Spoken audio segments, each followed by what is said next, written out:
Hello, and welcome to this part 15 of my series on building my own magic set. And thus far, we've gone through all the colored commons, all the colored uncommons, and how many cycles of rares and mythics? 3 cycles of rares and 1 cycle of mythic.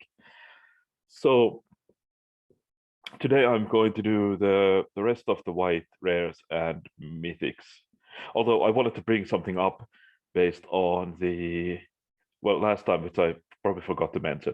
So this creature here, this legendary cat, is named Collie, and this is like my own stupid in joke because you might be aware of the old character Mirri. Well, the thing about Mirri is that it's cat in Finnish, but not like cat in general is like kissa, but it's more like colloquial name for cat. It's actually more like, do I want to say it out loud? You know, the colloquial English term for female genitalia.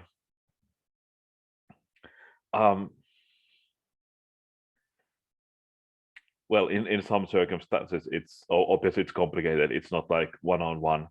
Also, like I know some people use the word mirri for people they find, like females they find sexually attractive.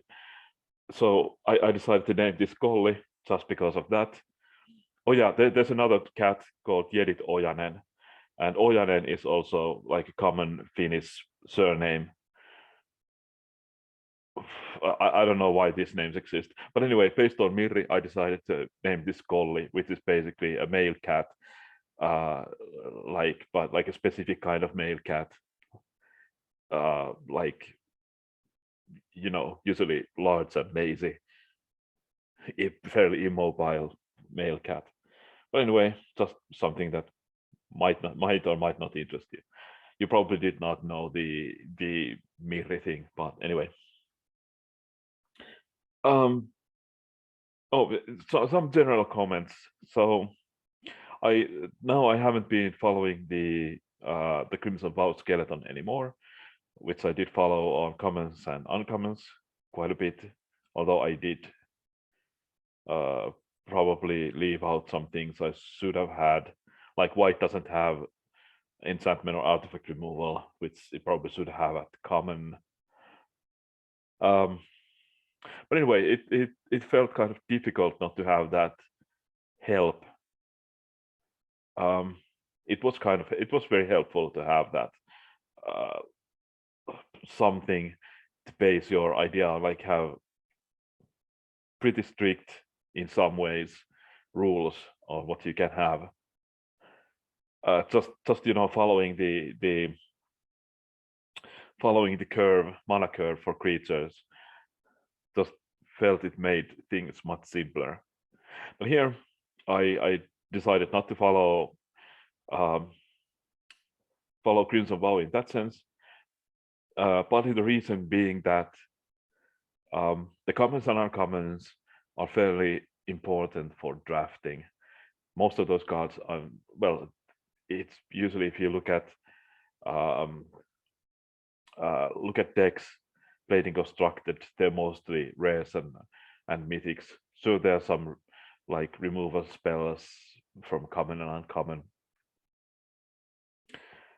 and some other creatures, as well, and maybe some other cards. But yeah, but the rares and mythics are more for constructed purposes. And since I don't have to care for that because I don't know the context, because well, this isn't in a specific context. Obviously, when you're making rares and mythics for constructed purposes, you have to think about the specific context. That's so all the sets, it's going to be legal with in standard at some point. Well, you probably don't know especially if it's like the first set of the year. Well, I mean the first autumn set. You just don't know you probably don't know what the sets in the like the end of the next like the summer of well, almost 2 years forwards, because well, you might have some idea what's going to come. Well, probably they have some sort of idea what's going to be coming, um, but it's not concrete at that point. So in some sense you're just making guesses. Like there used to be this, well, you would often notice that they would uh, push certain cards and certain archetypes for that very short period uh, between the last set in some specific standard and the rotation. Like give that couple of months window where you could play some overpowered deck, because the last set would give those tools. So I guess they have some sort of idea what they want to do, but it's at that point it's probably not very. It's just someone's dream. Um,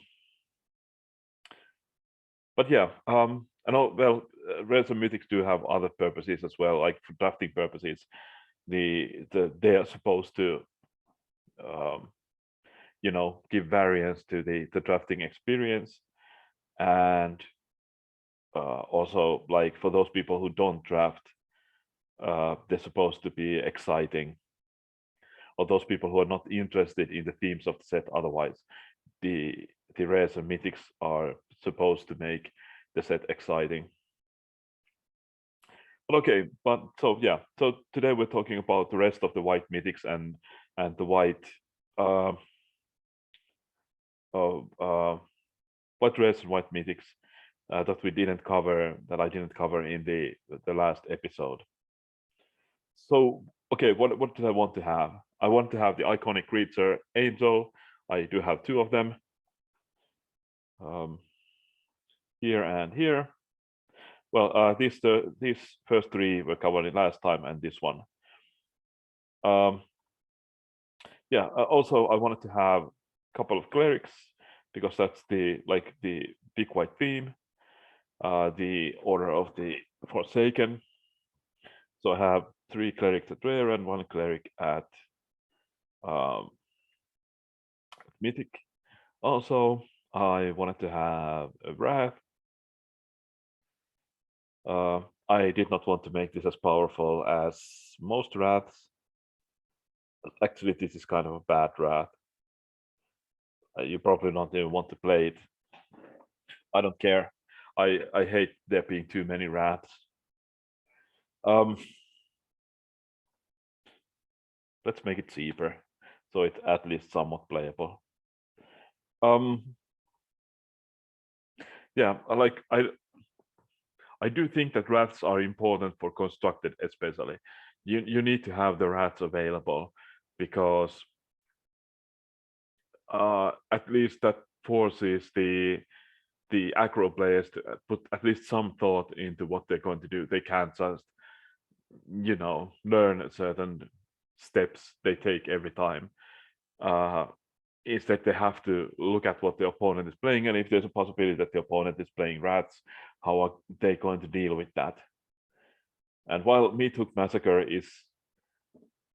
it feels like so much of a mistake, at least it's something that you can play around.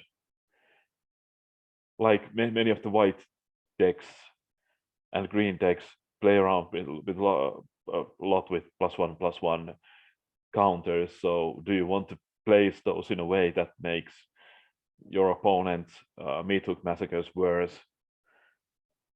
So that's the kind of thing I like making this sort of decision making. But the fact that if there's way too many rats, like there's currently in standard, there's just there's the Path of Peril, and there's the Blood on the Snow, and Meathook Massacre, and Farewell. So at least this cost quite a bit of mana to cast, but there's just too many of them. So I would rather not. Obviously, this doesn't matter in that sense, but I wouldn't want to put any more. Yeah, like you have to be careful with those. You can't have too many rats that are too usable. Um, what else? Oh yeah, and then I decided that since I didn't have a common artifact and enchantment removal, I thought that I will make an artifact and enchantment rat. So this just destroys all artifacts and enchantments, and you gain life for each permanent destroyed this way. Yeah, but okay, go. Then obviously there's a bunch of creatures, the clerics. So I named them the rare ones. I named pontiffs and the well, I didn't. I thought about naming the mythic one a cardinal or whatever, but I guess pontiff is that the same as pope? I don't know. In like Catholic Church, I'm not sure actually. I'm not a Catholic, so I have no need to understand this. But in Orzhov they use the pontiff name at even at uncommon. So I decided that that's going to be something that these people have adopted, even though many of them might not be specifically from Orzhov, but enough of them are so that they've adapted some of the structures from there. But anyway, I also wanted these to work together. So we have Pontiff of Enlistment, a cat cleric, 2 and a white, 2/3, and whenever cleric EDP is under control, draw a card, triggers only once per turn. And then we have Pontiff of Schooling, Loxodon cleric, 3 white white, 4/4. Whenever you cast a cleric, create a 1/1 human cleric token. And where's the third one? Here. Pontiff of Punishments, human cleric, 2 white white, 2/3. And when card name enters the battlefield, exile target creature and opponent controls until you control no clerics. So it's not like the typical typical creature that gives you back the creature once that specific creature is gone from the battlefield, or enchantment in many cases. Instead, it looks at all the possible clerics you have. So that's why I put the extra mana into the casting cost. Also, I did give it an extra point of toughness. I guess like Palace Sailor is lots of the inspiration for this, which exiles a creature until you lose monarchy or the monarch status. What else? Okay, yeah. So the point of enlistment, I guess this is it from Crimson Vow? There's the welcoming vampire, which is it's quite close to this. It just looks at power of the creature. It triggers on the first creature that enters the battlefield under control that has power 2 or less.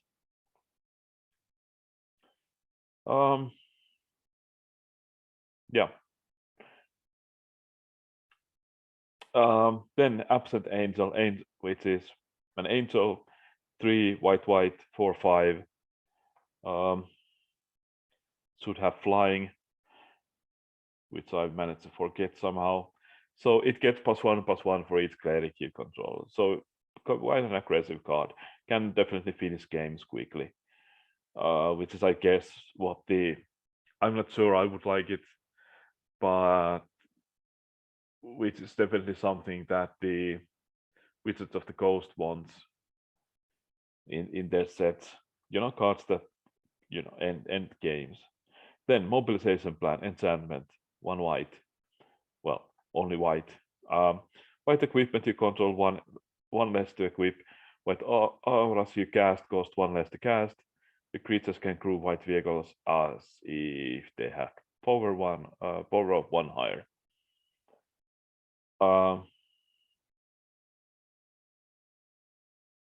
Yeah, so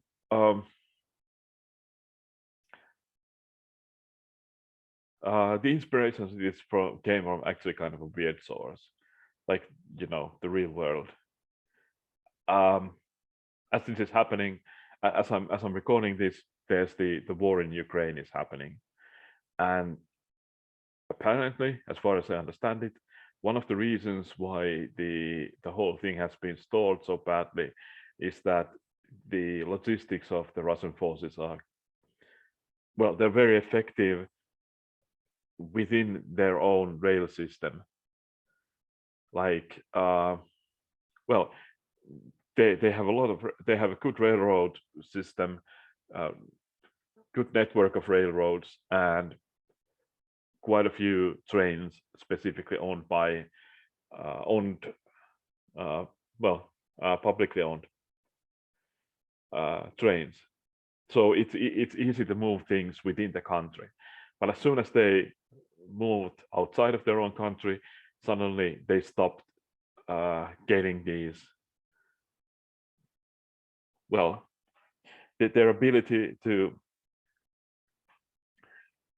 feed and get fuel to the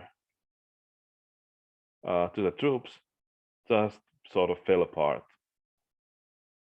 Well, this is my understanding. I'm not an expert on this, but that was basically the idea. So someone here has actually planned things out so that they can get the weapons where they need to be, and the vehicles where they sorry, the vehicles are more mobile and so forth. So yeah, that was basically the idea here. I don't know if this is actually usable anywhere.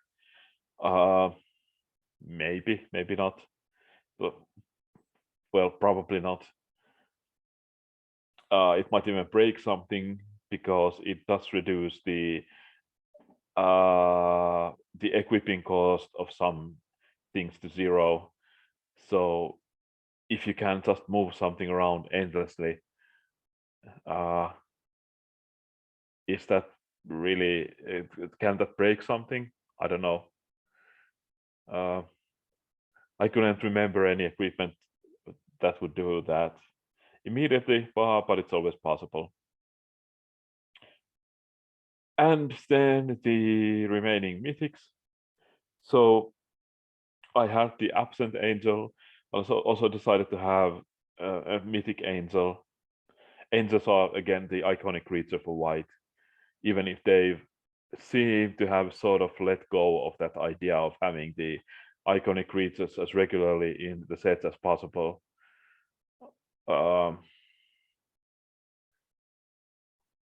Like now it feels like they don't feel the need to force them into sets, except dragons. Dragons seem to be everywhere, which is understandable because dragons are probably much more popular than like Sphinx or Hydras, which don't appear everywhere.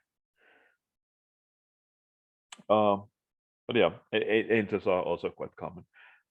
Although I don't really like it that they have started printing angels on all rarities. They should have remained on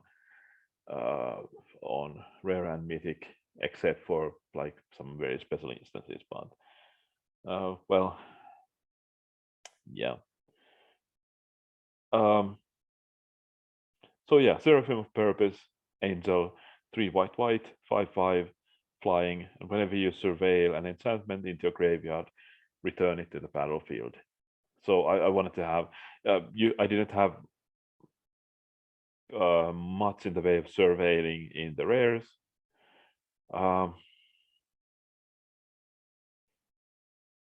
Like one mention of surveiling, so I did want to have some surveiling here, and like extremely powerful.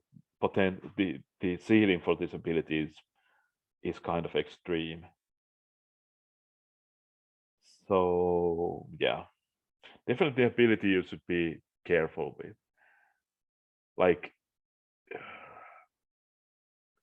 is there a possibility that you could get some infinite combo with like Doom Whisperer, which can uh, easily surveil multiple times?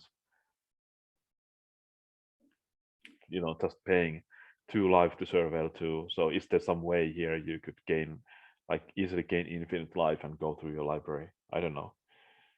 Obviously, like this sort of a purpose on its own isn't very powerful creature, but Doom Whisper definitely is.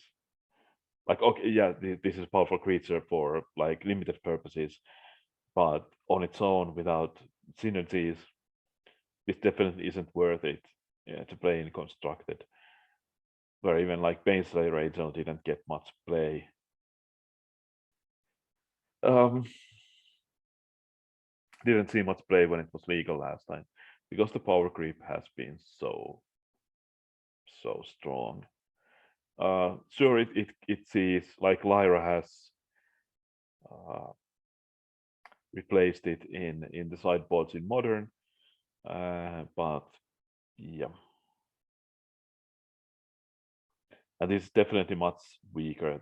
Like on the potential is much higher than with Lyra or Baneslayer Angel. But yes. Then finally, Reclusive Prophet, third cleric, 1 and a W, 2/2 flying, and when card name ETP is surveil 2, return a cleric you control to its owner hand, return card name to its owner hand.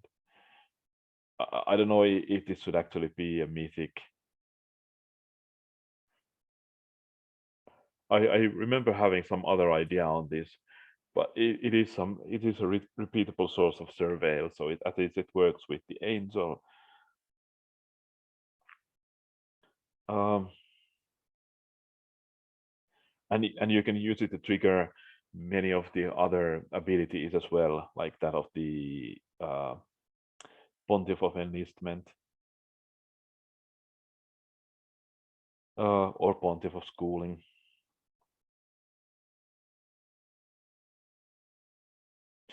Or actually the Pontiff of Punishment as well.